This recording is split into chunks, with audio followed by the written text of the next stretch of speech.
ওই দরবারে বিশ্ববিখ্যাত সুলতান মাহমুদ গজনবী, গজনীর সুলতান ছিলেন তিনি। বিশ্ববিখ্যাত একজন জেনারেল, 17 বার যুদ্ধ করেছেন, কোন যুদ্ধে তিনি হারেন নাই।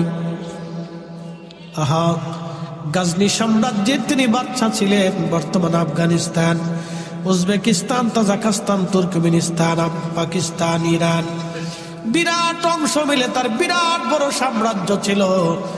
গজনীর অধিপতি তিনি মদিনাতুল মুনাওয়ারা যাইয়া আল্লাহু আকবার শাহী পোশাক খুলে ফেলে দিয়ে সাধারণ পোশাক পরে তিনি পানির লোটা মাথায় নিয়ে ঘুরে ঘুরে ঘুরে ঘুরে মদিনার মুসাফির, মদিনার হাজীদেরকে পানি খাওয়ায়। একজন আল্লাহর বান্দা ডাক দেখে বলতেছে, আপনি কি সুলতান মাহমুদ গজনবী না? বলে হ্যাঁ। এত বড় গজনীর বাদশাহ হয়ে সাধারণ পোশাক পরে কেন আপনি পানি খাওয়ান? তখন সুলতান মাহমুদ গজনবী ডাক দিয়ে বললেন, ও আল্লাহর বান্দা, আমি গজনী সাম্রাজ্যের সুলতান হতে পারি, আর আমি যার দরবারে আসছি তিনি দুজাহানের সুলতান। উনার সন্তুষ্টি ছাড়া আমি সুলতান মাহমুদ গজনবীর আখেরাত মিথ্যা হয়ে যাবে, আখেরাত বরবাদ হয়ে যাবে। এই জন্য আমি এত বড় শাহী সুলতানের বরগাহে এসে দামি পোশাক পরে ঘুরতে পারি না। আমি এখানে মিসকিন, আমি এই দরবারের গোলাম, গোলাম, গোলাম, গোলাম, গোলাম। একসাথে বলবেন না ইয়া রাসূলুল্লাহ?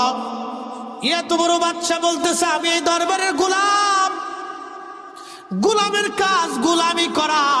সেই জন্যে নরমাল পোশাক পরে হাজীদেরকে পানি পান করাইতেছি। যদি রাসূল কবুল করে নেয়, আমি সুলতান মাহমুদ গজনবী আখেরাতে পার পেয়ে যাব।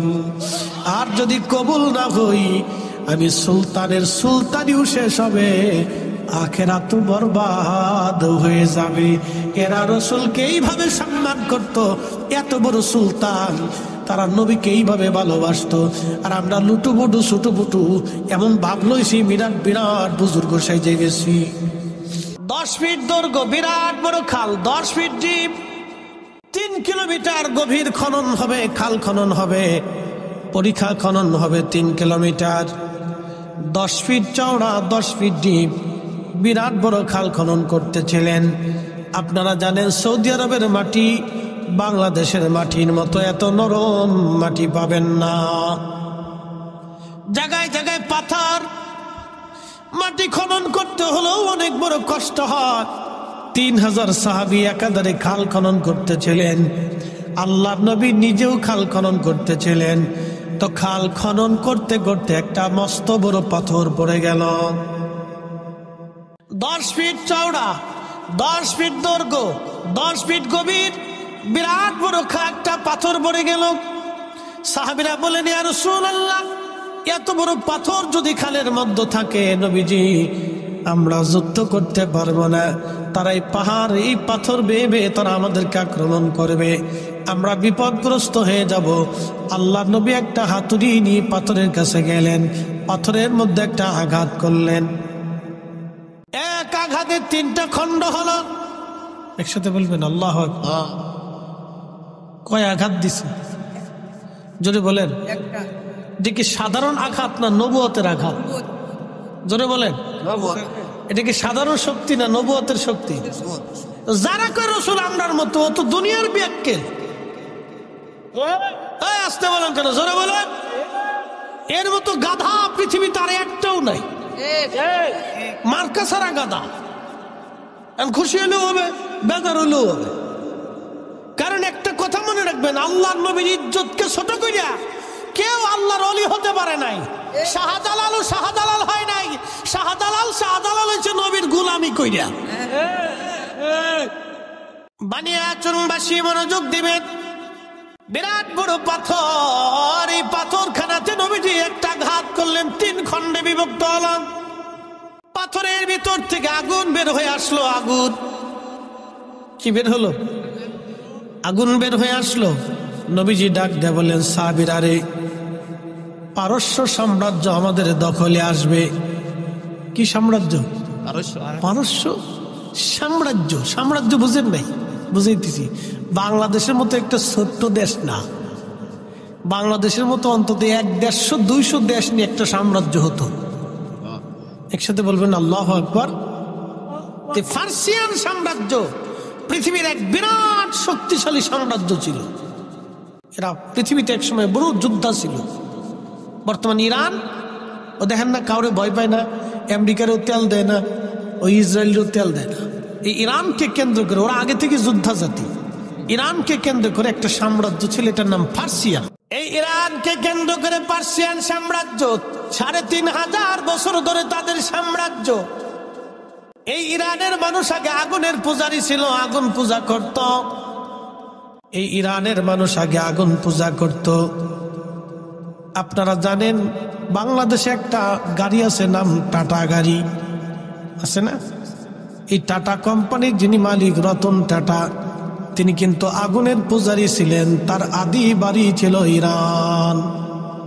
সে অরিজিনাল ইন্ডিয়ান না, সে ইরানি একজন ব্যক্তি। ভারতবর্ষের মধ্যে আপনি যা দেখবেন সেটা হিন্দুদের তৈরি করা কিছুই নাই, সবই মুসলমানের তৈরি করা।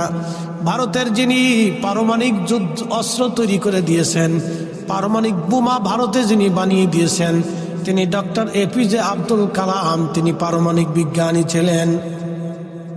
মুসলমান পারমাণবিক অস্ত্র বানাই দিছে, এটা নিয়ে খুব ডাব দেখাইতেছে, বিরাট কিছু করে ফেলছি, বানাই দিছে মুসলমানে।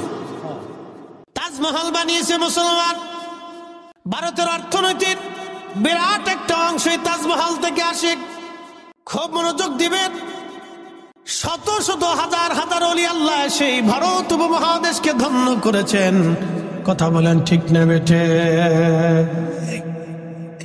কিন্তু দুর্ভাগ্য যাতে আমরা আজকে বাবরি মসজিদ তারা হত্যা করলো, ভেঙ্গে ফেলে দিয়ে রাম মন্দির বানাইলো, আমরা মুসলমান কিছুই করতে পারি নাই।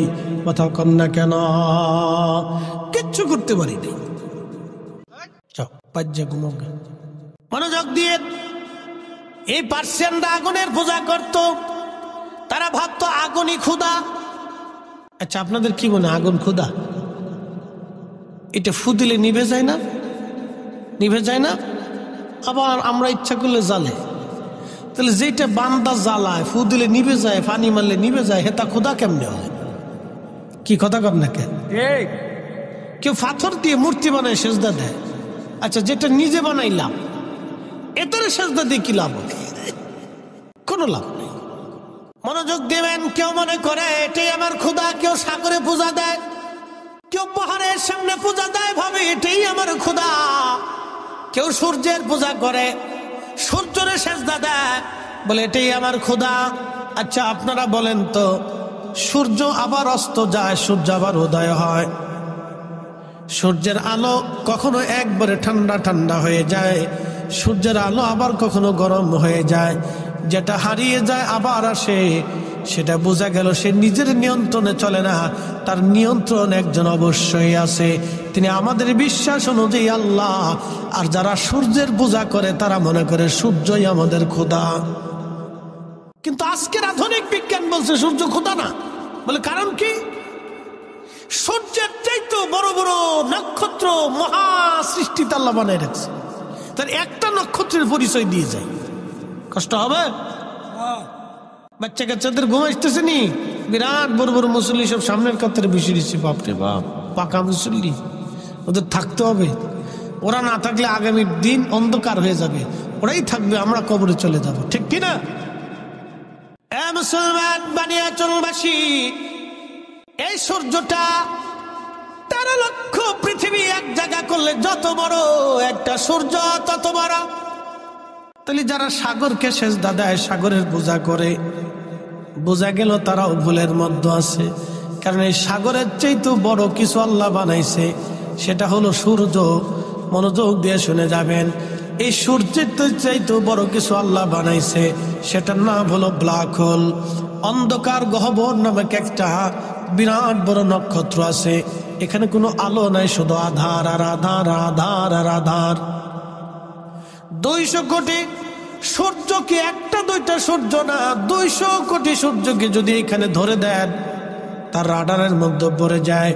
মাত্র 2 মিনিটের মধ্যে 200 কোটি সূর্যের অস্তিত্ব পৃথিবী থেকে হারিয়ে যাবে। তাহলে এই ব্ল্যাক হোলের রাডারের পাওয়ার কত, ওই গহ্বরটা কত বড় হতে পারে, ওই নক্ষত্রটা কত বড় হতে পারে। তাহলে যারা সূর্যের পূজা করলো তারাও বিরাট বড় ভুলের মধ্যে আছে। সূর্যের পূজা বাদ দিয়া তাদের ব্ল্যাক হোলের পূজা করার কথা ছিল। কি কথা কন দেখে?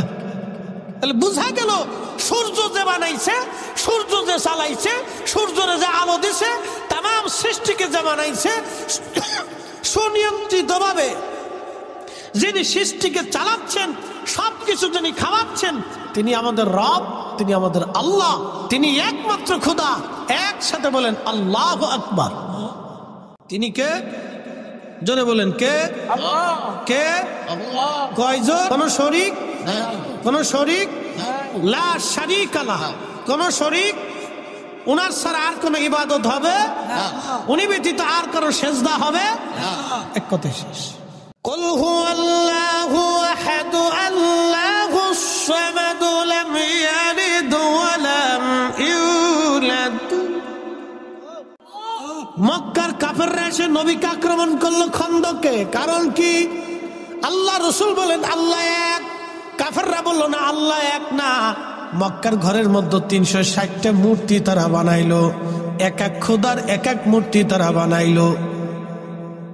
তারা ভাবতো ওই খোদা, সেই খোদা, সেই খোদা, ওই খোদা। তাদের ধারণা অনুযায়ী বিদ্যার এক খোদা আছে, পানির এক খোদা আছে, বৃষ্টির আর এক খোদা আছে, মেঘের আর এক খোদা আছে, আসমানের এক খোদা আছে, জমিনের এক খোদা, আলোর এক খোদা, আধারের এক খোদা। এমন করে দেবতা হতে হতে বিদ্যার দেবতা, টাকার দেবতা, খাবারের দেবতা, স্বাস্থ্যের দেবতা, ওষুধের দেবতা, এইরকম দেবতা হতে হতে হতে হতে হতে হতে তাদের মধ্যে যৌবনের দেবতা আছে। কি পাগল দেশে! যৌবনের দেবতা আছে। এরকম দেবতা হতে হতে হতে হতে একটা দুইটা দেবতা না, তাদের মতে 33 কোটি দেবতা হইছে। কত কোটি? আদতে যদি 33 কোটি দেবতা হইতো তাহলে পৃথিবীতে মানুষের মারামারি করার দরকার ছিল না, দেবতারে ফিটেফিটি করতে করতে শেষ। এই কথা কন না, জোরে বলে। বর্তমান পৃথিবীতে বিশ্ব 2 ভাগে বিভক্ত। আবার বলি, বর্তমান পৃথিবী বিশ্ব কয় ভাগে বিভক্ত? 2 ভাগে। এক ভাগ হচ্ছে রাশিয়া, আর একটা হচ্ছে আমেরিকান বেল্ট।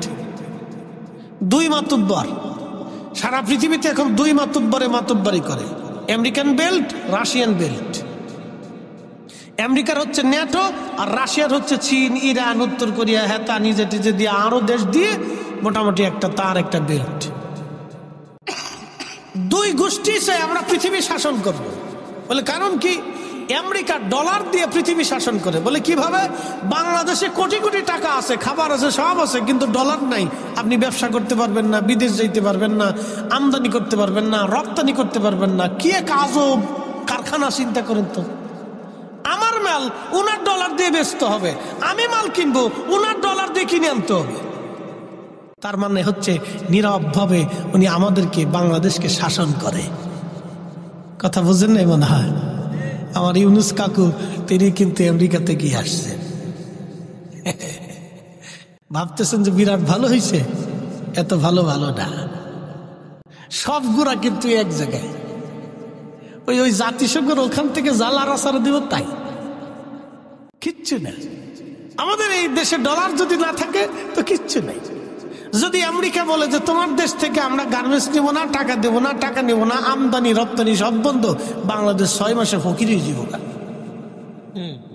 আপনি ঠিক বললেন ঠিক, না ঠিক বললেন ঠিক। আমেরিকার সাথে যুদ্ধ করে দেন, তাই বুঝবেন জ্বালা কারে কয়। এটা হচ্ছে পৃথিবী তারা শাসন করে। কি শাসন করে? যারা বলেন কি শাসন করে? পৃথিবী শাসন করে। এইভাবে সারা ওয়ার্ল্ড তারা শাসন করে। রাশিয়া চাইতেছে আমরাও শাসন করব। তাহলে 2 ভাগে বিভক্ত। তারা কর্তৃত্বের জন্য মারামারি করবার চায়, যুদ্ধ করতে চায়। খোদা যদি 2 জন হইতো, আমি বুঝাইতে চাইতেছি এইটা, ক্ষুধা যদি দুইজন হইতো, একজন রাতের ক্ষুধা আরেকজন দিনের ক্ষুধা, তো রাতের ক্ষুধা কইতো আমি রাত বেশি করে দিব, দিনের ক্ষুধা বলবো রাতই আসবে না। তো এই নিয়ে দুই ক্ষুধার ভিতরে মারামারি করতে করতে, ক্ষুধায় ক্ষুধায় পিটিপিটি করতে করতে একবারে এই বান্দার জান শেষ, বান্দার যুদ্ধ করা লাগতো না, ক্ষুধাই মারামারি করে শেষ হয়ে যেত। কি কথা কর না কেন? তাহলে রব কয়জন? না না, একসাথে বলেন রব কয়জন? একসাথে বলেন কয়জন? আল্লাহ ছাড়া আর কোন মালিক নাই, কোন খালিক, কোন রব নাই। বিশ্বাস আছে? কথা বলেন আছে? তুমি রহমান, তুমি মেহেরবান, অন্ধ গাহে না শুধু তোমারি গুণগান, বুঝেও বুঝে না তবু শান। তুমি রহমান, তুমি মেহেরবান। কখনো তোমাকে যদি ভুলি, হেদায়েতের আলো জেলে নিও কাছে তুলি, ঠাই দিও প্রিয়তম অগমহিয়ান। তুমি রহমান, তুমি মেহেরবান। আল্লাহর নবী পাথরে আঘাত করলেন, আগুন বের হয়ে আসলো। নবীজি বললেন সাহাবীরা রে, পারস্য সাম্রাজ্য আমাদের দখলে আসবে। তখন কাফির এবং মুনাফিক যারা ছিল তারা বলল, হায় হায়, মুহাম্মদ পাগল হয়ে গেছে, দেখো সে নিজে জান বাঁচানোর জন্য কেবলমাত্র পরীক্ষা খনন করতেছে, আর তারা নাকি পারস্য সাম্রাজ্য বিজয় করবে। কিন্তু সেই দিন সাহাবীরা বিনা বাক্যে বিনা দলিলে আমার রসুলের কথা মেনে নিয়েছিলেন, বিশ্বাস করেছিলেন। হ্যাঁ, রসুল বলেছেন পার্সিয়ান সাম্রাজ্য বিজয় হবে, ঠিকই পার্সিয়ান সাম্রাজ্য বিজয় হবে। একবার জোরে বলা যাবে কি ইয়া রাসূলুল্লাহ? বানিয়াচুনবাসী মনোযোগ দিবেন। পাথরে একটা আঘাত করার কারণে 3টা টুকরা হলো। এরপরে নবীজি আর একটা আঘাত করলেন, বাকি খণ্ডগুলি 3টা করে খণ্ড হয়ে গেল। 3 খণ্ড 9 খণ্ড হলো। ওখান থেকে আগুন বের হয়ে আসলো। নবীজি বললেন সাহাবীরা রে, রোম সাম্রাজ্য বিজয় হবে, রোম সাম্রাজ্য বিজয় হবে। আল্লাহর নবী এই কথা বলার পরে সাহাবীরা বিনা বাক্যে বিশ্বাস করে নিল, হ্যাঁ রসুল যেটা বলেছেন এটাই ঠিক। আল্লাহর নবীর একটা কথাও কখনো মিথ্যা হয় নাই, ভুলে পর্যবসিত হয় নাই। একবার জোরে বলা যাবে কি মারহাবা?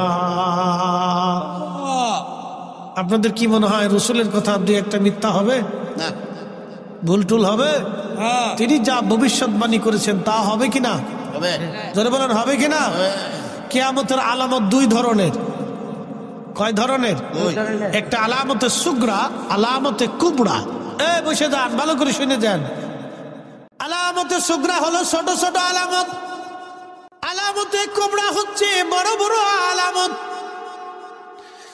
বড় আলামত আসার আগে পৃথিবীতে ছোট ছোট আলামত আসবে। বড় আলামতের মধ্যে অন্যতম আলামত হলো ইমাম মাহাদি দুনিয়াতে আসবে। কিন্তু ইমাম মাহাদি দুনিয়াতে আসার আগে আলামতে সুগরা সংগঠিত হবে। তার একটা আলামতে সুগরা হলো উম্মত নামাজ মেরে ফেলবে।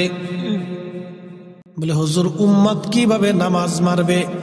সুদও খাবে নামাজও পড়বে, ঘুষও খাবে নামাজও পড়বে, অকাম কুকাম করবে নামাজও পড়বে। এই নামাজের 4 পয়সাও মূল্য নাই। কথা কন না কেন? আমি আর একটু ভালো করে বুঝাই, মনোযোগ দিন। আপনি মসজিদে যে নামাজে দাঁড়াইছেন কিন্তু ওযু নাই, নামাজ হবে? যদি মসজিদে যাওয়ার আগে শুয়োরের গোশত খাইয়ে, রুটি দিয়ে খাইয়ে, ফ্রাই ট্রাই করে খাইয়ে আপনি নামাজে দাঁড়ান, যদি মেসাক টেসাক করিয়া একবারে সেন্ট পেট মেরে উজু টুজু করে গোসল টোসল করিয়া একবার সুন্দর করে ফাগড়ি ফুগড়ি বাইন্দে জুব্বা জব্বি বাইন্দে সৌদি আরবের মদিনার আতর মাখাইয়া মক্কার আতর টাতর মাখাইয়া সুন্দর একটা মক্কা মদিনার থেকে যায় নামাজ আনছেন এটি বিছাইয়া সারা রাত্র নামাজ পড়ছেন, কিন্তু খাইয়েছেন শুয়োরের গোশত। একসাথে বলেন, জোরে বলেন, জোরে বলেন, হবে হবে। তো তা যদি না হয় তো সুদের টাকার ঘুষের টাকা দিয়ে গরুর গোশত খেয়ে নামাজ পড়লে তা কেমনে হবে? কি কথা কন না কেন, জোরে বলো। কোন সুযোগ আছে? কোন সুযোগ নাই। আল্লাহ পাক, জোরে বলেন আল্লাহ কি? না না, জোরে বলেন আল্লাহ কি? নবী কি? আল্লাহ কি? রসুল কি? তো আল্লাহ তার রসুল যদি পাক হয় তো আল্লাহ পাক ছাড়া তার রসুল পাক ছাড়া কবুল করে না। কি কথা কন না কেন? পাক হতে হবে। কষ্ট হইলে হইতে কিছু করার নাই, বেজার হইলেও হইতে কিছু করার নাই বাবা। হক কথা তিতা লাগে। হক কথা কি লাগে? দেখেন না, রাজনীতিবিদরা খালি ক্ষমতায় যাওয়ার লাগে সবাই কিন্তু পাগল। আসতে কোন কে, জোরে বলেন। সবাই ক্ষমতার লেগে পাগল। কারণ কি জানেন? ক্ষমতায় গেলে রাতারাতি ধনী হওয়া যায়। এটা কিন্তু একদম মিশে কথা না। সব খালি এর লেগে পাগল হয়ে যায়। আমরা তো পাগল হই না। জীবনে দেখছেন আমি কইছি আমি এমপি হবো, মন্ত্রী হবো, মিনিস্টার হবো, প্রধানমন্ত্রী হবো, হইছিনি না? আমরা তো পাগল হই না। তার একবার পাগল হই কে রে? তো বুঝে যান। প্রিয় উপস্থিতি, ভালো করে বুঝে যাবেন, দুনিয়াতে সবাই ক্ষমতার জন্য পাগল। যারা ক্ষমতা নিতে যায় সব দলই ক্ষমতার জন্য পাগল। কারণ কি, ক্ষমতার জন্য এত পাগল কেন হয়? নিশ্চয় কোনো স্বার্থ আছে, সেই জন্যই তারা ক্ষমতার জন্য পাগল হয়।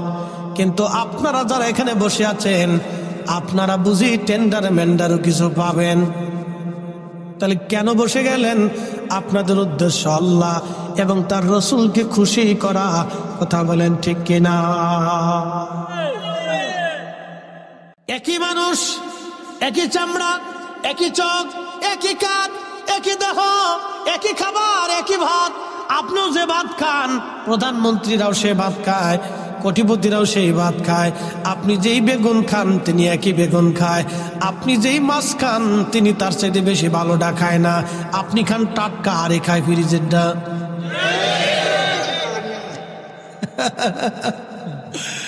আল্লাহ আপনাদের ভালোটা খাওয়াইছে, আপনি খান টাটকা, একে ফ্রিজেরটা। আপনি তাজাটা খান। ও ঠিক আছে, রান্না করার পরেও কি তাজা থাকে? আচ্ছা থাক, অসুবিধা নাই। ঠিক আছে, আপনারা ভাগ্য হলো তাজাটা খান, একবারে ফ্রেশটা খান, ফ্রেশ, টাটকা টাটকা টাটকা টাটকা। মারহাবা কর না। আর যা দিয়ে খান সেটাই টেস্ট লাগে। কথা খারাপ কইছি? এখন বলি, জবাব দিবেন তো। আল্লাহর সিদ্ধান্তের বাহিরে আপনি কি একটা ভাতের দানা বেশি খেতে পারবেন? বিশ্বাস আছে ভাই? একটা দানা বেশি খাওয়ার সুযোগ আমাদের নাই, কোনো সুযোগ নেই। হাজার কোটি টাকা ব্যাংকে ভরে থাকবে, খাইতে পারবে না। দেখবেন যে ওই আপনার কি কয়, ওই যে ডায়াবেটিস, প্রেশার, হার্ট, এইটা সেটা, কিডনি ফিডনি, এইটা ভিতরে সব পার্টস পাতি সব লুজ হয়ে গেছে। লুজ। এটা কি পানি? চা, কিন্তু ভিতর তো লাল পানি, কিন্তু এটা মদ না। এরকম কিছু রঙের লাল পানি খেয়ে তারপরে ঘুমায়, ঘুম আসে না। শোক নাহি রে সুখ পরাণের পাখি, লাল পানি খাইয়া হেতায় ঘুমাই পড়িয়া থাকি, হেতার সুখ নাই রে। শান্তিকে আমরা দেব না আল্লাহ দেবে? আল্লাহ, আল্লাহ দেয়। আপনি শুকরিয়া আদায় করেন, এদের 500 বছর আগে আপনি জান্নাতে যাবেন। একসাথে বলেন আল্লাহু আকবার। এ বাপ, কত বছর আগে? 500। আল্লাহ রসুলের একটা কোথাও কখনো মিথ্যা হবে না, ঠিক কিনা? 500 বছর আগে। বলে হুজুর কোন 500? দুনিয়ার না।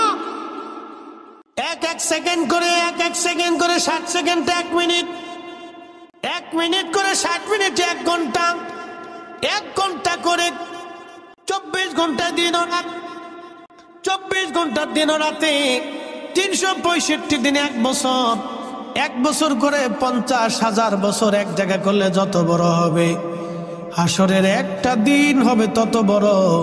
সেই দিনের 500 বছর আগে গরিবরা জান্নাতে চলে যাবে। যে সুবহানাল্লাহ কবেন না বুঝবো আপনার মতো কিপটে আর দুনিয়াতে নাই। জবানটা খুলে দে, একসাথে বলেন আল্লাহু আকবার।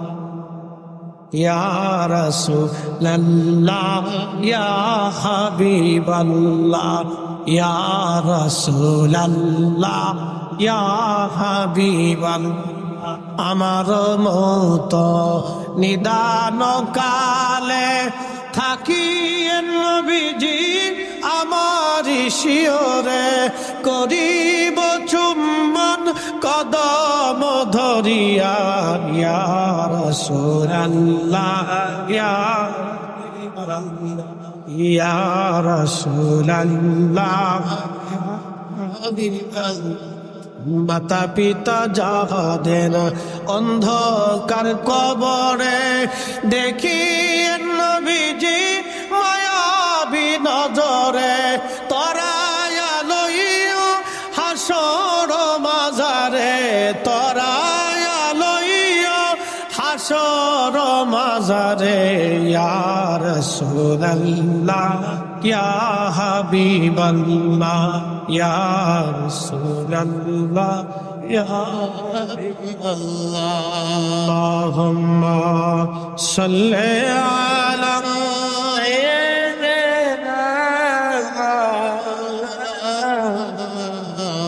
মুহাম্মাদ আলি সাইয়্যিদিনা।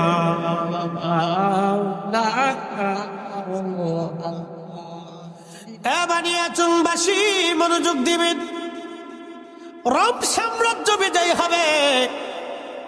সাহাবীরা সেই দিন বিনা বাক্যে বিশ্বাস করে নিল নবী ঠিক। পাহাড়ের মতো দিল শক্ত করে আমার রসুলের ডানে বামে থেকে তারা যুদ্ধ করলো সেই দিন। বলে হ্যাঁ রসুল ঠিক। ঠিক 30 বছর পরে, কত বছর?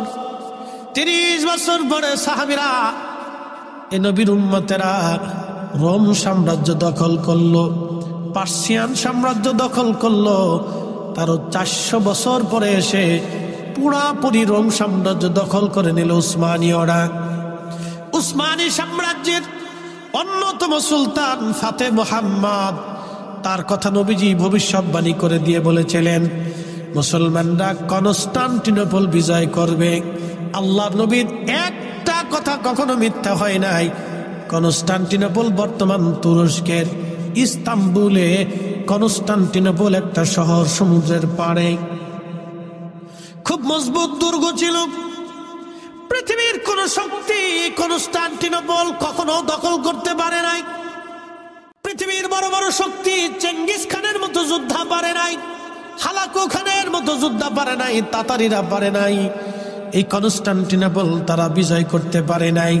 এটা কঠিন দুর্গ ছিল, রোমান রাজ্যের বিরাট বড় কঠিন দুর্গ ছিল এটা। রোমান এই দুর্গ নিয়ে গর্ব করত, কোনদিন আমাদের দুর্গ কেউ দখল করতে পারবে না। কিন্তু আল্লাহর নবী 1450 বছর আগে বলে গেলেন এই কনস্টান্টিনোপল মুসলমানরা বিজয় করবে। এই কনস্টান্টিনোপলে যারা যুদ্ধ করবে, নবীজি বললেন যারা এই যুদ্ধে বিজয় অর্জন করবে তারা প্রত্যেকের আল্লাহ মাফ করে দিবে, জান্নাতি বানায় দিবে। আমি সেই বিজয় বীরকে কতই না উত্তম সুরতে দেখতেছি। সুলতান ফাতে মুহাম্মদের কথা নবীজি ভবিষ্যৎবাণী করে গিয়েছিলেন। আমি তাকে দেখতেছি কতই না উত্তম চেহারার অধিকারী, আর তার সৈন্যরা কতই না উত্তম জিহাদ অনুপ্রাণিত। একবার জোরে বলা যাবে আল্লাহু আকবার। নবীজি বললেন 600 বছর আগে কনস্টান্টিনোপল বিজয় হলো। 600 বছর পরে, একসাথে বলবেন আল্লাহু আকবার। কত বছর আগে বলেছিলেন? 600 বছর আগে বিজয় হলো। 600 বছর পরে রাসূলের কথা কি মিথ্যা হবে? না। হবে? হবে না, একটা হবে না। সাহাবে کرام সেই দিন পাহাড়ের মতো দাঁড়িয়ে থেকে বিশ্বাস করেছিল। আমাদেরকে বিশ্বাস হইবে রাখতে হবে। বানিয়াচুংবাসী মুসলমান হাজিরিন, প্রিয় নবীজি খন্দক খনন, খাল খনন করতেছিলেন। সংবাদ, বিজয়ের সংবাদ দিলেন। কাফেররা, মুনাফিক যারা ছিল আশাসী করলো যেটা কি করে হয়। নিজের খবর নিজে বাঁচার জন্য যিনি খাল খনন করে তারা বলে রোম সাম্রাজ্য পার্সিয়ান সাম্রাজ্য বলে তারা বিজয় করবে। বানিয়াচংবাসী 3 দিন পর্যন্ত সাহাবীরা একাধারে মাটি কাটলেন, কারো বাড়ি খাবার নাই।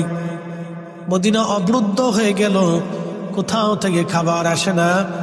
একেবারে কঠিন পরিস্থিতির শিকার মদিনার মানুষ, কোনো খাবার নাই।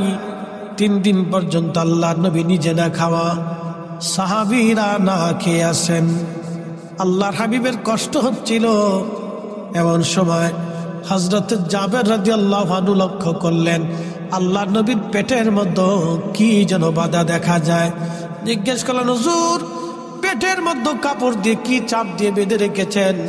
নবীজি ডাক দিয়ে বললেন, জাবের রে, ক্ষুধার যন্ত্রণা নিবৃত করার জন্যে আমি পেটের মধ্যে পাথর চাপা দিয়ে কাপড় দিয়ে বেঁধে রাখছি, যাতে আমার ক্ষুধায় কষ্ট না হয়। জাবের বলতেছে, হুজুর আমি কি মরে গেছি? আপনি কেন আগে বলেন নাই আপনি ক্ষুধার্ত? ইয়া রাসূলুল্লাহ, আপনি আর মাটি কাটবেন না, আপনি বসেন, আমি বাড়ি থেকে দৌড়ে আসব, দেখে আসি ঘরের মধ্যে কি আছে। হযরত জাবেরের বাড়ি থেকে জাবাল আবু সিলা একবারে পিছনেই। জাবেরের বাড়ি যেইখানে, জাবাল আবু সিলাটা জাবেরের বাড়ির পিছনেই। ওইখানে 3 দিন 3 রাত তুমি সিজদার মধ্যে কেঁদেছিলেন।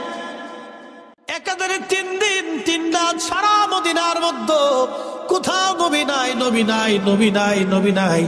তন্ন তন্ন করে সাহাবীরা খুঁজে, রসুল নাই, রসুল নাই। ওই জাবাল আবু সিলার ছোট্ট গুহার মধ্যে সে আমার নবী 3 দিন 3 রাত সিজদার মধ্যে তিনি কেঁদেছিলেন। হযরত জাবেরের বাড়ির পিছনের পাহাড়টার নাম জাবাল আবু সিলা।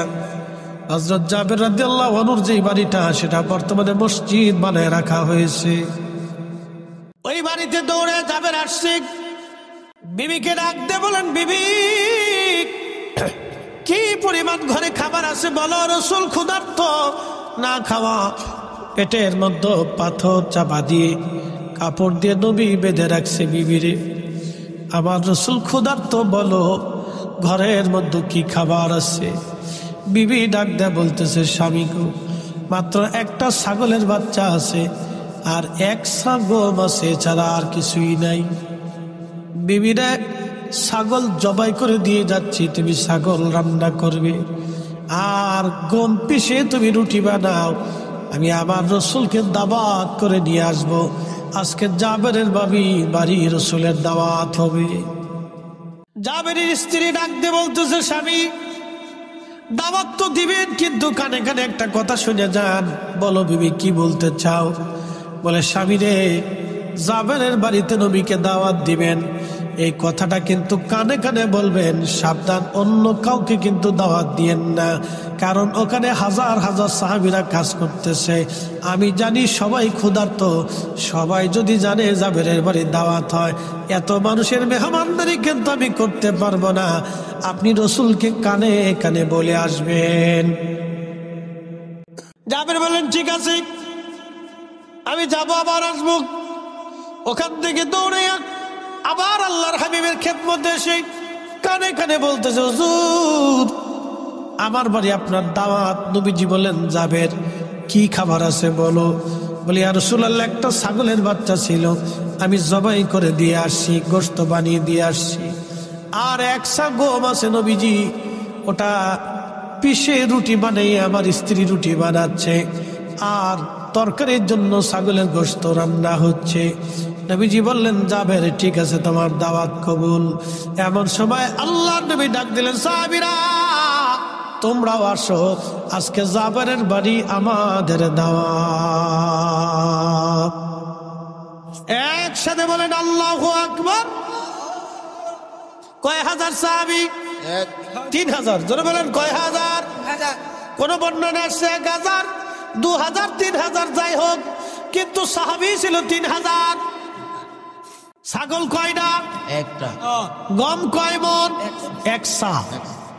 আল্লাহর নবী জাবের দৌড়ায় চলে গেল। নবীজি বললেন, জাবের তুমি যাও, তোমার স্ত্রীকে যা বলবা উনুন থেকে, চুলা থেকে যেন খাবার না নামায়, আমি আসবো তারপরে যেন নামায়। উনুন চুলা থেকে যেন কোনো খাবার না নামায়, ওইখানে রাখতে বলো, আমি আসবো। তারপরে জাবের দৌড়ায় গেলেন বাড়ি, স্ত্রীকে বলেন, বিবিরে উনুন থেকে চুলা থেকে তুমি খাবার নামাইবা না, আমার রসুল আসতেছে। আল্লাহর নবীর পিছে পিছে একজন না দুইজন না 3000 সাহাবী সবাই পিছে পিছে রওনা দিয়ে চলে গেলেন। হযরত জাবেরের বাড়ি হাজার হাজার মানুষ, একসাথে বলবেন আল্লাহু আকবার। আজকে তাবারক কয় দেখছি? তাবারক দেখছি কয়টা? 60 না? আচ্ছা 60 রাখলাম, ধরে 60। তো 60 দেখছি তাবারক আজকে আমাদের সবার জন্য রান্না হয়েছে, কিন্তু পেট ভরে খাওয়ার কোনো সুযোগ নেই। কি কথা ঠিক কিনা? আমি জানি এত লোকের 60 দেখছি তো হইতো না, পেট ভরে না, শুধু তাবারক বরকতের খাবার, আপনারা মেহমান কিছু দিতে হয়। এই আমরা তাবারক খাওয়াইলে অনেকে বেদাত, কিন্তু না খাওয়ানো বেদাত, এটা বুঝে না। কি কথা কর না? খাওয়াইলে সুন্নত, না খাওয়াইলে বেদাত। এই কথা খারাপ কইছি? রাসূলের কথা মিথ্যা হবে। আল্লাহর নবীকে জিজ্ঞেস করা হলো, ইয়া রাসূলুল্লাহ, ইসলামের মধ্যে উত্তম কাজ কি? নবীজি জবাব দিলেন, তুতঈমুত তুআম, মানুষকে খাদ্য খাওয়ানো ইসলামের ভিতরে উত্তম কাজ। মানুষকে খাওয়ানো যদি উত্তম হয়, তাহলে না খাওয়ানোটা হলো অনুত্তম। অতএব আমরা সুন্নিরা উত্তমটাই করি, মাহফিল দিয়ে দাওয়াত করতেছি। প্রিয় ভাইরা আমার, অমুক জায়গায় মাহফিল হবে, আপনাদের সকলের দাওয়াত রইল। মুফতি শহীদুল ইসলাম ফরিদী সাহেব প্রধান মেহমান, প্রধান বক্তা ওবায়দুর রহমান জালালী বিশেষ মেহমান, কারি হেলাল উদ্দিন বাহারি সাহেব আপনার প্রধান আলোচক। আপনাদের সকলের দাওয়াত, কমিটি আপনাদেরকে দাওয়াত করে আনলো, ও আর শোনাইলো, কিন্তু খাওন দিল না। তো কেমন হইলো? আপনারা তো কমিটির মেহমান। কি কথা কর না? কমিটির কি তো মেহমানকে তো পানি হইলো খাওয়াই, কথা কর না কেন? মেহমানকে পানি হইলেও তো খাওয়াইতো। কি কথা কর না কে? আপনারা কি মেহমান? জোরে বলেন, আপনারা কি? কারা মেহমানদারি করবে? কমিটির দায়িত্ব আপনাদেরকে মেহমানদারি করা, তারা আপনাদেরকে দাওয়াত দিচ্ছে। তো পানি হলে তো খাবে, আমরা যেমন চা খাওয়াইতেছে, আপনার তো চা হলেও খাওয়াইবো। কি কথা কর না কে? তো সেখানে তাবারক খাওয়ানোর পর একদলের শরীরে চুল কাঁপে কাঁপে দা। আরে বেটা, আমরাই তো অরিজিনাল সুন্নত করতেছি। কি কথা কর না কে? দিছি সাইডে দলিল দিয়ে দিছে, এবার খাওয়াই দেহ কেমন লাগে। মিলাদুন নবীর মাহফিল দিলে তাবারক খাইলে তোমরা সিন্নির লোভে যাও, এমন ভাবলো যে বিরাট বড় বুজুর্গ। বাপরে বাপরে, বুজুর্গ নিজের খাওয়ানোর মুরত নাই, আরেকজনে খাওয়াইলে আবার বেদাতের ফতোয়া। কষ্ট হচ্ছে আপনাদের? উচিত কথা নয়, বেজার হয়ে যায়। তাহলে আল্লাহ রসুলের হাদিস আপনি মিথ্যা বলেন, যে রসুল ভুল বলছে বলেন আপনি। তো এই মত মানুষকে খাও, সহিহ বুখারীর হাদিস, খাও মানুষকে। একসাথে বলবেন না মারহাবা? আচ্ছা, আপনার বাড়িতে আমি মেহমান, কি হইলাম? আপনি আমারে, আল্লাহ রসুল বলছেন, উম্মত তোমরা যদি আখিরাতে বিশ্বাসী হও তো মেহমানকে সম্মান করো। মেহমানকে কি করো? সম্মান করো। আচ্ছা, মেহমান হয়ে আমি বাড়িতে গেলাম, আপনি বলেন, হুজুর আপনার ওয়াজ বিরাট শুনা শুনি, সারা রাত্র শুনি, হুজুর বসেন। বসে দিয়ে আপনি চলে গেছেন, আর খোঁজ নাই। সারাদিনও আপনার খোঁজ নাই। আমি বই রয়েছি তো বই রয়েছি, খাওয়ার নাই, পানি নাই, জিজ্ঞাসা নাই, কিছু নাই, চা নাই। মেহমান কি সম্মান করা হলো? হ্যাঁ, এটা কি ভালো করে দিচ্ছে? বাপরে বাপ, কালা বানাই দিচ্ছে একবার, ওরা করে দিছে যে। খা তুই, খা তুই, খা খা খেয়ে। হ্যাঁ,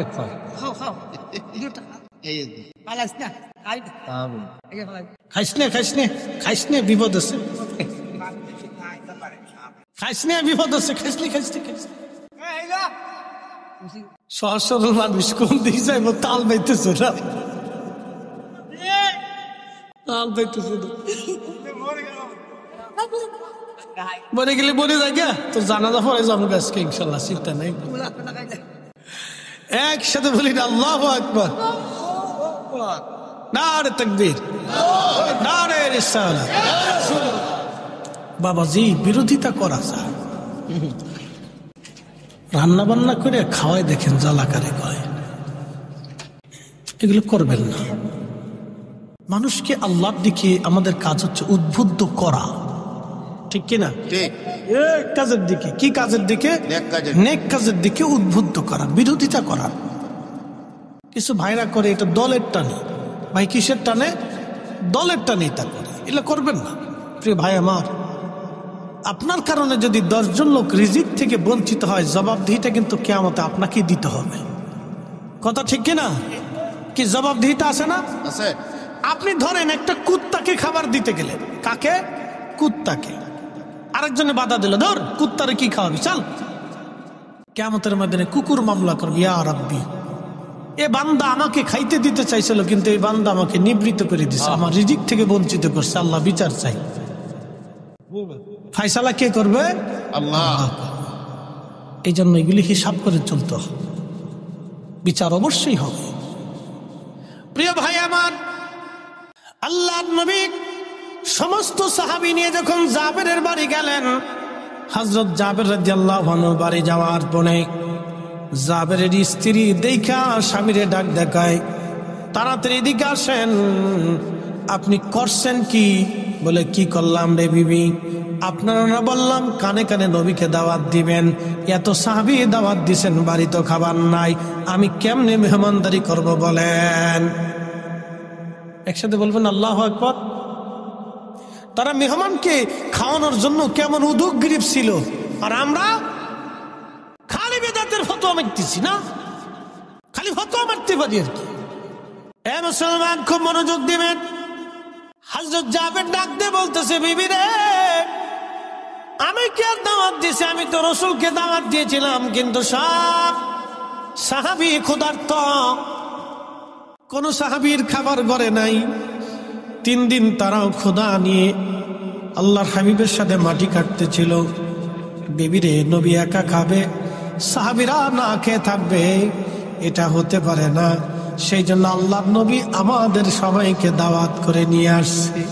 একবার জোরে বলা যাবে কি মারহাবা। আমরা হুজুরা মাহফিলে এসে আমরা কি খাবো না আপনারাও খাবেন? কথা কন না কেন? একসাথে বলেন, আল্লাহর নবী একা খাইছে না সবাইরে নিয়ে খাইছে? জোরে বলেন, একা খাইছে না সবাইরে নিয়ে খাইছে? তো রাসূল যদি সবাইরে খাওয়াইতে পারে নিজে সহ, তাহলে আমরা কেন পারতাম না? কি কথা কন না কা? আমি মাহফিলে এসে খাবো আর বেদাতের ফতোয়া দিব, তা তো হয় না।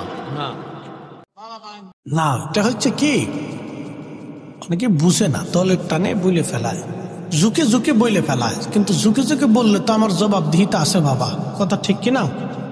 জবাবদিহিতা তো আছে। ধরেন অ্যাটেনশন, একজন মসজিদে যাচ্ছে, আর আপনি তারা বললেন, দেখ বেটা, হ্যাঁ কাজ আছে, সব পরে যাইছে। আচ্ছা, সে এই কারণে নামাজ পড়লো না, কিয়ামতের ময়দানে কে জবাব দিবে? ফরিদি সাহেব দিবে না আপনি দিবেন? আপনাকে দিতে হবে। যে বাধা দিবে তাকে দিতে হবে। এই জন্য নেক কাজে আমাদের বাধা দিতে হয় না, উৎসাহিত করতে হয়। আল্লাহ নিজে উৎসাহিত করছে এই আয়াত দিয়ে। فَمَن يَعْمَلْ مِثْقَالَ ذَرَّةٍ خَيْرًا يَرَهُ وَمَن يَعْمَلْ مِثْقَالَ ذَرَّةٍ شَرًّا يَرَهُ। যদি অনুপরিমাণ নেক কাজ যদি তোমরা করো, নেক আমল যদি তোমরা করো, ভালো কাজ করো, আমি রব কিয়ামতের ময়দানে তাহা প্রতিদান তোমাকে দিয়ে দেব। আর অনুপরিমাণ যদি খারাপ কাজ করো, আমি আল্লাহ সেটাও তোমাকে প্রতিদান দিয়ে দিব। ও আজ করলে কি লাভ, শুনলে কি লাভ? লাভ হবে তার আমলে, আমলেও লাভ হবে না নবী প্রেম না থাকলে দিলে। কথা কন, কথা বলেন। রাসূল প্রেম না থাকলে জিন্দেগির আমলেও কাজ হবে।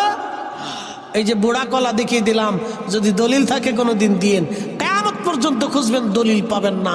রাসূলের মহব্বত ছাড়া জিন্দেগির সব আমল মিথ্যা হবে। নামাজ হবে না, রোজা হবে না, জিকির হবে না, হজ হবে না, কোনোটাই আল্লাহর দরবারে মঞ্জুরিয়ত রাখবে না যদি আল্লাহর রাসূলকে মহব্বত আপনি করতে না পারেন, ঠিক কিনা?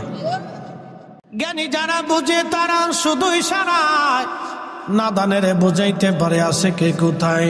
জ্ঞানীর মতো জ্ঞানী হলে অল্প কথায় বুঝে, কসুর মতো কসু হলে অল্প জালে সিজে। আল্লাহ বলেন অনুপরিমাণ নেক কাজ যদি তুমি করো তার প্রতিদান আমি তোমাকে দিয়ে দেব, এবং গুনার কাজ যদি অনুপরিমাণে করো তার প্রতিদান তুমি পাবে। মনোযোগ দিয়ে কথাগুলি শুনবেন। এর অর্থ হলো নেকের কাজ যত ছোট হোক ছাড়বো না। যারা বলেন নেকের কাজ যত ছোট হোক ছাড়বো, গুনাহের কাজ যত ছোট হোক করব, গুনাহের কাজ যত ছোট হোক করব। জোরে খুশ বলাবান, জোরে বলিস গুনাহের কাজ। আবার দাঁড়ায় মতিস না কালকে, তারা সেন খুলে দাঁড়ায় সেলিব্রেশন স্টার্ট করে।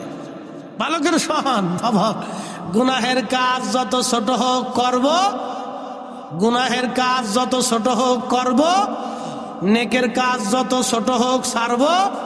তাহলে মানুষকে খাওয়ানো কি গুনাহ না নেক? দুরূদ শরীফ গুনাহ না নেক? কোরআন তেলাওয়াত গুনাহ না নেক? এরপরে দলবদ্ধভাবে দোয়া গুনাহ না নেক? তাহলে আমার মিলাদ বেদাত কেমনে হইল? কোরআন তেলাওয়াত হয় মিলাদে, দুরূদ শরীফ হয় মিলাদে, কথা কন নাকি, ঠিক কিনা? মিলাদে আল্লাহর জিকিরও হয়, নবীর নাতও হয়, এরপরে দোয়া হয়, এরপরে তাবারক হয়, তাবারকে নেক, দুয়াতে নেক, জিকিরে নেক, দুরুদে নেক, কুরআন তেলাওয়াতে নেক। ফামাইয়া আমাল মিসকালা যাররাতিন খায়রান ইয়ারা, অনুপরিমাণ নেক যদি করো বেনিফিট আমি আল্লাহ তোমাকে দিয়ে দিব। অতএব নেকের কাজ যেখানে নেক আছে, যেখানে আমরা সেখানে আসি। অনুপরিমাণ নেক, সামান্য পরিমাণ নেকের কাজ ছাড়ব না, আর সামান্য পরিমাণ গুনাহের কাজ করব না। কথা কোন ঠিক কিনা? নেকের কাজ ছাড়ব না। যারা বলেন নেকের কাজ, গুনাহের কাজ, নেকের কাজ, একসাথে বলেন, যারা বলেন নেকের কাজ, গুনার কাজ। যদি আয়াত বুঝে থাকেন তাহলে আমার মিলাদে আপনি বাধা দিতে পারেন, কি কথা কন না কেন? ফতোয়া দিয়ে বন্ধ করতে পারেন না। এই যে দোয়া, এই দোয়া বন্ধ করতে পারেন না, আপনি পারেন না এটা বন্ধ করতে। আল্লাহ আপনাকে এই জন্য দুনিয়াতে পাঠায় নাই। আল্লাহ পাঠাইছে আপনাকে হারাম বন্ধ করার জন্য, জেনা বন্ধ করার জন্য, বেহায়াপনা বন্ধ করার জন্য। আল্লাহ পাঠিয়েছে সুদ বন্ধ করার জন্য, ঘুষ বন্ধ করার জন্য, জুলুম বন্ধ করার জন্য, অন্যায় বন্ধ করার জন্য, জমি খানের কাছ থেকে জমি উদ্ধার করার জন্য। আল্লাহ আলেমদেরকে পাঠাইছে পৃথিবীতে শান্তি প্রতিষ্ঠিত করার জন্য। নবীর দুরূদ, নবীর আল্লাহর কাছে দোয়া, জিকির, ফিকির, সালাত, ভালো খাবার, ভালো নেক আমল বন্ধের জন্য আল্লাহ আলেমদেরকে দুনিয়াতে পাঠাই নাই। কথা কোন ঠিক কিনা?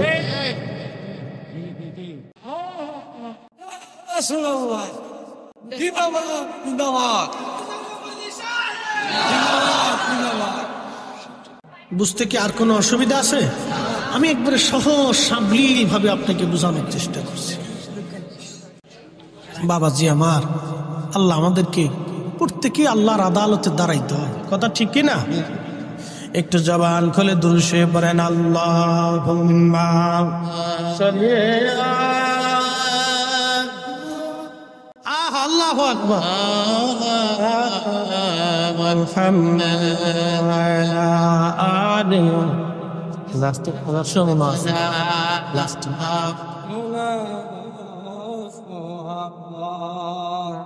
বন্ধু আমার মনোযোগ দিবেন। বানিয়ে চলবাসী আল্লাহ নবী বললেন, জাবের স্ত্রী বলতেছে, জাবের বলতেছে, বিবি রে আমি তো দাওয়াত দিই, আমি কানে কানে কইছি। আল্লাহ নবী কথা না, ও তারাস না, তারাস হয়েছে, তারাস হয়তো অনেক সিনেন। আচ্ছা হইলো তারাসই কইলাম, গ্রামের নাম কইলে বোঝা গেল গ্রাম প্রেমিক। কি প্রেমিক? গ্রাম প্রেমিক কথা না। তারাসুই মুসলমান, তারাসুই, এটা তারাসুই নাম কি? তা এর অর্থ কি? গ্রামের নাম। আচ্ছা আমি কই শোনেন, আমি গেছি ভারতের এক জায়গা, এই কুচবিহার মাহফিল করতে। এলাকার নাম হচ্ছে গাদুহুতা। এলাকার নাম কি? গাদুহুতা। নারায়ণগঞ্জে আছে পাগলা, এরপরে আছে ২৫০০। কি নামের নাম? আমাকে ফরিদপুরে আছে বাঙ্গা, জোড়া লাগে নাই। নাম আছে মধুখালী, কিন্তু মধু নাই। আছে বোয়ালমারি, কিন্তু বোয়াল নাই। ও তো কোয়ালিটির নাম। বানিয়াসুম কে নাম দিছে জানি না, বানিয়াসুম। এটা কি নাম, অর্থ টর্থ কি, কিসের, কিচ্ছু বুঝলাম না। বানিয়া চং বা বানিয়া চং যাই কন আর কি, কোনো অর্থ খুঁজে পাই না। এটা কি সংস্কৃতি ভাষা না বাংলা ভাষা না হিন্দি ভাষা না উর্দু ভাষা, তাও কইতে পারি না। নাম হয়েছে আর কি। যাই হোক, বানিয়া চং। এরপরে আমাদের ফরিদপুরে একটা গ্রামের নাম আছে 10,000, আর একটা গ্রামের নাম আছে গোরাদহ। 10,000 গোরাদহ থেকে একজনের বউ ফালাইয়া 10,000 গেছে। বেটায় ফরিদপুর যে মামলাদের সাল লেখেন, গোরাদা থেকে বউ ফালাইছে 10,000, দারোগা সাহেব বুঝে কস না বুঝে কস, স্যার বুঝছি তো করতেছি। গোরাদা থেকে বউ ফালাইছে 10,000, বুঝতে কস না বুঝতে কস, সারা বউ তো আমারটা গেছে, আপনাদের তো গেছে না। লেখেন গোরাদা থেকে বউ ফালাইছে, এক গ্রাম থেকে 10,000 বউ চলে গেল, কেউ দেখে নাই। স্যার গ্রামের নাম 10,000, তা তো কমিছে গ্রাম 10,000। তারা সেই মাসে মনোযোগ দিবেন।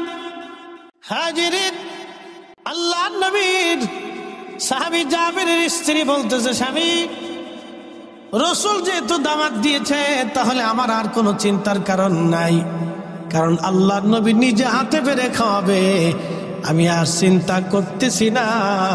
একবার জোরে বলা যাবে কি মারহাবা। সাহাবীদের ইয়াকিন দেখছেন নি রসুলের প্রতি, বিশ্বাস দেখেন। আরে জীবনের সব কিছু দিয়ে তারা সাহাবীরা নবীকে বিশ্বাস করত, কথা ঠিক কিনা? আমার চিন্তা নেই।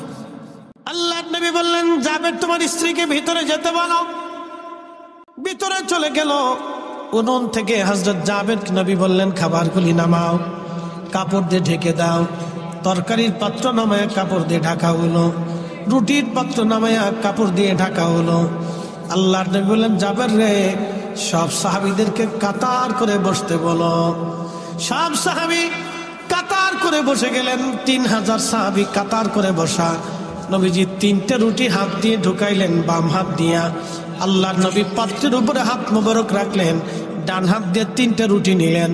আবার তরকারির পাত্রের মধ্যে হাত দিয়ে নবী 1 চামচ তরকারি নিলেন। এইভাবে দিতে দিতে দিতে দিতে একজন না দুইজন না 3,000 সাহাবীর সামনে খাবার চলে গেল। একবার জোরে বলা যাবে কি আল্লাহু আকবার।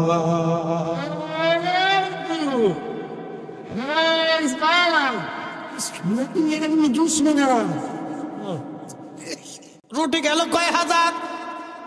রুটি 3,000 গেছে, মানুষই 3,000। 3টে করে রুটি গেলে কয় হাজার হয় রে? মুসল্লি ফাঁকা, হিসাব দিয়ে বালা ফারোস, অঙ্কে ফাঁকা। রুটি গেছে 9,000। একসাথে বলবেন আল্লাহু আকবার। গম কয় মণ? 1 সা, 3.5 বরাবর। 3.5 বুঝেন নাই? তাহলে কয় সমন এবার চিন্তা করেন। 1 সা মানে 3.5 বরাবর, তাহলে কয় সমন এবার হিসাব করেন। মানুষ 3,000, একসাথে কোন আল্লাহু আকবার। রুটি গেল কয় হাজার? বাকি রুটি কোথার থেকে আসলো? যার হাতের নিচে এত বরকত, তিনি নিজে ক্ষুধার্ত। তাই বলে কি আপনি বলবেন রাসূল ক্ষুধার্ত ছিল? নবী অভাবী ছিল, দরিদ্র ছিল, মিসকিন ছিল। নবীকে যেমন মিসকিন বলা যায় না, কারণ নবী দু জাহানের সর্দার, বাচ্চা হের বাচ্চা, সুলতানের সুলতান। তিনি ধনীর ধনী, দু জাহানের ধনী, সাইয়্যিদুল কাউনাইন ওয়াস সাকালাইন। ঠিক কিনা? আমার আপনার মতো বাজারে গেছে বিদায় আমার মতো ভাবা যাবে না। আমার মতো খাইছে বিদায় নবীকে আমার মতো খাদক মনে করা যাবে না। আল্লাহ নবীর স্ত্রী আমাদের মা ছিলেন 11 জন। আপনার যদি সামর্থ্য হয় তো 11টা বিয়ে করে দেখেন। যদি বুড়িগঙ্গার পানির মধ্যে না চুবাইছে, আমি ফরিদি জীবনে আর ওয়াজ করব না। আমার মসজিদ বুড়িগঙ্গার পারে, তো হাসনাবাদ হাউজিং এ জমা পড়ে 4-5 হাজার মুসল্লি হয়।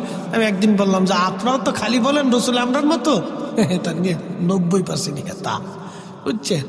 তা বললাম যে এই গাইডের সুন্নি 90%, বুঝছো না? তো এই আমি বললাম যে আপনারা তো বলেন রসুল আপনাদের মতো, তা আপনাদেরকে বললাম তাহলে 11টা বিয়ে করেন।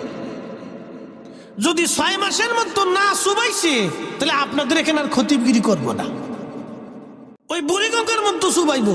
রহমতের পানি একবার গোসল করলে আর সগিরা টগিরা কিছু তাহে না, ওরে পানির পানি, খালি ফেসা আবার গু আর মুখ পেটের ভিতরে। হ্যাঁ, শীতের দিন যে কি পরিমাণে ঘিরান আসে, বাপরে মাপ, 1 কিলোমিটার পর্যন্ত বাতাসে ঘিরান চলে যায় এই পানির পানি। ঢাকা শহরে 1 কোটি মানুষের সকালবেলা বাথরুম এটার ভিতরে ঢুকে। কত কোটি? 1 কোটি মানুষের বাথরুম সব ওই নদীর ভিতরে চলে যায়, শো শো করে খালি নামতে দেয়। পেশাব পেশাব, এটা সেটা, কত ফসা গান্দা, বাপরে বাপ। এটার ভিতরে যদি একবার চুবানো যায় গুনাহ মাপ। বললাম 11টা স্ত্রী কবুল করে দেখেন, যদি বউরা মিলে ঘুরে যাওয়ার মতো না সবাইছে তো আমার নাম চেঞ্জ করে দেবো, আর জীবন আপনাকে নামাজ পড়াইতাম না। আমাদের নুরুল ইসলাম ফারুকী সাহেব শহীদ হয়েছেন, আল্লাহ তার জান্নাতের আলা মাকাম দান করুন। তো একদিন তিনি ওয়াজে শুনতেছি, ইনি বলতেছেন উনি যখন সৌদি আরব চাকরি করে তখন এক বাঙালি আর এক আরাবিয়ান দুইজনে মারামারি করতেছে। তো বাঙালিদের তো একটা স্বভাব আসে, হাতে কুলাইতে না পারলে, কিছু না পাইলে ফার জুতাটা খুলে, কিছু না পাইল। বাঙালি কিন্তু খালি হাতে মারামারি করতে পারে না, বাঙালিরা একটা বদ অভ্যাস আছে, বলে চলে কম। তো আরাবিয়ানরা খুব শক্তিশালী, বিরাট শক্তিশালী না, এরা গুতাই মতে কিলিয়ে পারে না। কিছু না পাইয়া সৌদি আরব যেহেন সেন লাঠি ছুটি পাবেন না, জুতাটা খুলে নিয়ে জুতা দিয়ে ফিটে দিচ্ছে। জুতা যেহান যখন ফিটে তখন সৌদিয়ান দাঁড়ায় গেলে হাসে। ফারুকী সাহেব বলতেছে আমি দৌড়ে গেছি, যে সারাসারি করে বললাম কি রে তোরে জুতা দিয়ে ফিটাচ্ছে, তা তুই খালি হাসতেছিস কারণ কি? তো আরাবিয়ান কয় বাঙালি রে কেউ তো কাপুরুষ। বলে কারণ কি? দেহস না জুতা দিয়ে ফিটাইতেছি। জুতা দিয়ে ফিটাইলে কাপুরুষ কেমনি হয়? কয় শোন আমার অনেকগুলি বউ আছে, মাঝে মধ্যে বউরা আমার জুতা দিয়ে ফিটায়। তো তো মহিলা এর লেগে জুতা দিয়ে ফিটায়। সৌদিয়ান ভাবছে যে বেডি, হে তোর বউরা হেরে জুতা দিয়ে ফিটায়, হের লেগে করতেছে তো বেডি, হের লেগেও আমার জুতা দিয়ে ফিটাইতেছে। তাহলে বুঝেন সৌদিয়ান না 8টা 10টা 12টা 20টা বিয়ে করে সুখে দেয়, মাঝে মধ্যে হেরাও ফিটে নিকা, কিন্তু কয় না। কি কথা কর না কে কয় না, ফিটে ফিটে খেয়ে চুপচাপ থাকে। মনোযোগ দিয়ে শুনে যাবেন। রুটি চলে গেল 9000, সাহাবী রাসূল 3000। ছোট্ট একটা ছাগলের বাচ্চার গোশত সবাই খাওয়া শেষ। নবী বললেন জাবের রে খোঁজ নিয়ে দেখো মদিনাতে অনেক মানুষ তো না খাওয়া আছে, কারা ক্ষুধার্ত আছে দাওয়াত দাও, আমি নবী আজকে সবাইকে সমানভাবে খাওয়াবো। জাবের ঘোড়ার পিঠে চড়ে দৌড় দিয়ে বলতেছে কে আছো ক্ষুধার্ত, তাড়াতাড়ি আসো, দেরি করা যাবে না। কোন কোন বন্য যাচ্ছে আরো মানুষ আসলো 15,000। জোরে বাড়ি যায় কেন আল্লাহু আকবার। এই 15,000-এর খাবার দেওয়া হলো 3টে করে রুটি, তাহলে কত হাজার? জোরে বলেন। রুটি গেল 45, আগে গেল 9, তাহলে কত হলো? কি হিসাবকারী না এখন ঠকে গেলে দিই পারল না। রুটি গেল 54, গম কয় সমত? 3.5 জোরে বলেন কয় সের? রুটি গেল কয় হাজার? 54,000। গোশতের চামচ গেল 54,000, গোশতের চামচ চলে গেল। ইনি রাহমাতুল লিল আলামিন, ইনি সাইয়্যিদুল কাউনাইন ওয়াস সাকালাইন। একবার জোরে বলা যাবে কি? তিনি রাহমাতুল আয়ায় সাগর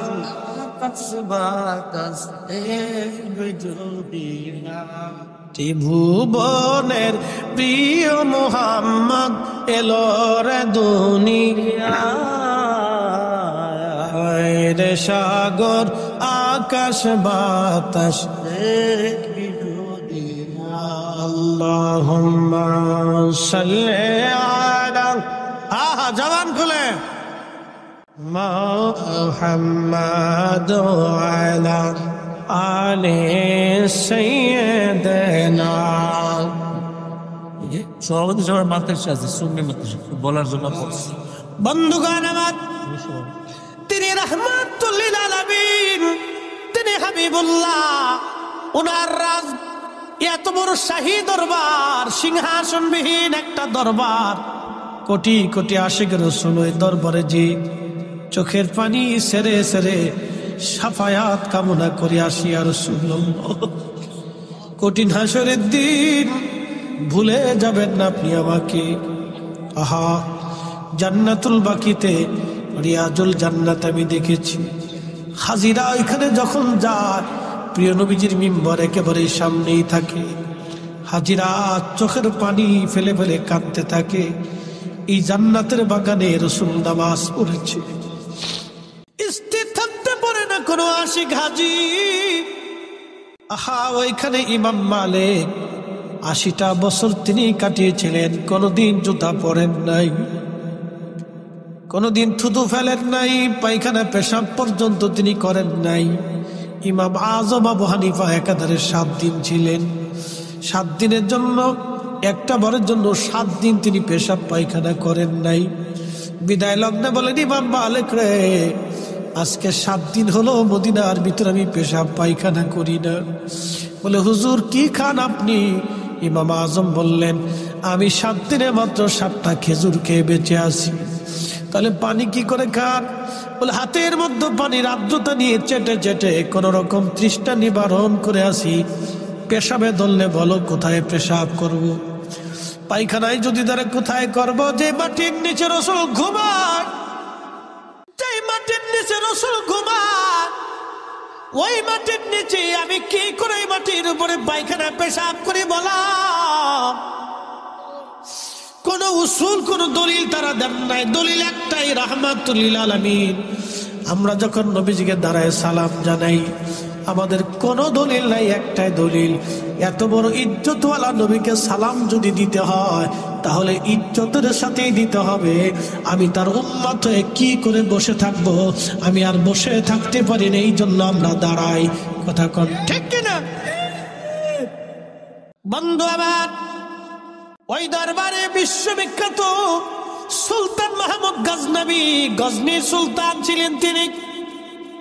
বিশ্ববিখ্যাত একজন জেনারেল, 17 বার যুদ্ধ করেছেন, কোন যুদ্ধে তিনি হারেন নাই। আহা, গজনী সাম্রাজ্যের তিনি বাদশা ছিলেন। বর্তমান Afghanistan, Uzbekistan, Tajikistan, Turkmenistan, Pakistan, Iran, বিরাট অংশ মিলে তার বিরাট বড় সাম্রাজ্য ছিল। গজনীর অধিপতি তিনি মদিনাতুল মুনাওয়ারা যাইয়া আল্লাহু আকবার শাহী পোশাক খুলে ফেলে দিয়ে সাধারণ পোশাক পরে তিনি পানির লোটা মাথায় নিয়ে ঘুরে ঘুরে ঘুরে ঘুরে মদিনার মুসাফির, মদিনার হাজিদেরকে পানি খাওয়ায়। একজন আল্লাহর বান্দা ডাক দেখে বলতেছে, আপনি কি সুলতান মাহমুদ গজনবী না? বলে, হ্যাঁ। এত বড় গজনীর বাদশা হয়ে সাধারণ পোশাক পরে কেন আপনি পানি খাবার? তখন সুলতান মাহমুদ গজনবী ডাক দিয়ে বললেন, ও আল্লাহর বান্দা, আমি গজনী সাম্রাজ্যের সুলতান হতে পারি, আর আমি যার দরবারে আসছি তিনি দুজাহানের সুলতান। উনার সন্তুষ্টি ছাড়া আমি সুলতান মাহমুদ গজনবীর আখেরাত মিথ্যা হয়ে যাবে, আখেরাত বরবাদ হয়ে যাবে। এই জন্য আমি এত বড় শাহী সুলতানের বরগাহে এসে দামি পোশাক পরে ঘুরতে পারি না। আমি এখানে মিসকিন, আমি এই দরবারের গোলাম, গোলাম, গোলাম, গোলাম, গোলাম। একসাথে বলবেন না ইয়া রাসূলুল্লাহ? এত বড় বাদশা বলতেছে আমি এই দরবারের গোলাম, গোলামের কাজ গোলামি করা। সেই জন্য নরমাল পোশাক পরে হাজিদেরকে পানি পান করাইতেছি। যদি রাসূল কবুল করে নেয়, আমি সুলতান মাহমুদ গজনবী আখেরাতে পার পেয়ে যাব। আর যদি কবুল না হই, আমি সুলতানের সুলতানিও শেষ হবে, আখেরাত বরবাদ হয়ে যাবে। এরা রাসূলকে এইভাবে সম্মান করত, এত বড় সুলতান, তারা নবীকে এইভাবে ভালোবাসতো। আর আমরা লুটুপুটু ছুটুপুটু এমন ভাবলইছি বিরাট বিরাট বুজুর্গ সাইজে গেছি। কথা কন না কেন? রাসূলের দরবারে আমরা সবাই গোলাম। কথা কন ঠিক কিনা? এসেছেন রত নবী, সকলের ইমাম সালাম নবী তোমায় হাজার সালাম ইয়া নবী।